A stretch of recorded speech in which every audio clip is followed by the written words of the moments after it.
আগুন লেগেছে শতবর্ষী একটি গাছের গোড়ায়। আগুন লেগে অভ্যন্তর পুড়তে পুড়তে ধোঁয়া বের হতে শুরু করলো ডালের ছিদ্র দিয়ে। খবর ছড়িয়ে পড়ল গাছের গোড়ায় অলৌকিক আগুন, ডাল দিয়ে বের হচ্ছে ধোঁয়া। উৎসুক জনতা তা দেখতে ভিড় জমালো। এই এন্ট্রি করা এই গাছটার ভেতরে আগুন জ্বলতেছে, ভোর থেকে আগাল পর্যন্ত। কি কারণে জ্বলতেছে আমি নিজে জানি না।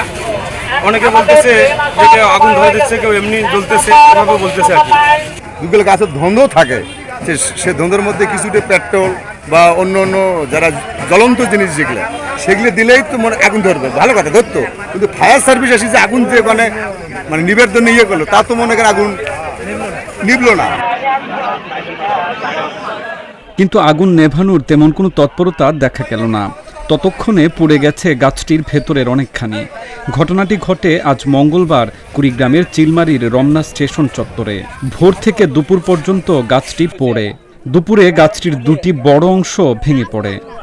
ভোর 4:45 আনুমানিক সময় তো দেখলাম যে আগুন লাগছে। আগুনে স্থানীয় জনগণ নিয়ে যা নেভানোর চেষ্টা করলাম।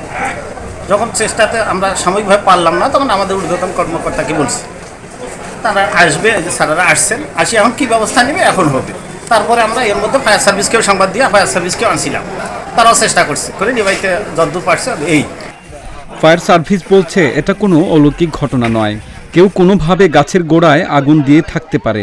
গাছটির গোড়ায় গর্ত এবং ভেতরে ফাঁপা হওয়ায় সেই আগুন গাছের বিভিন্ন স্থানে ছড়িয়ে পড়ে। এটাকে প্রাকৃতিক ভেবে মানুষ ভিড় করেছে। তবে আগুনের কারণে গাছটি বর্তমানে অত্যন্ত ঝুঁকিতে আছে।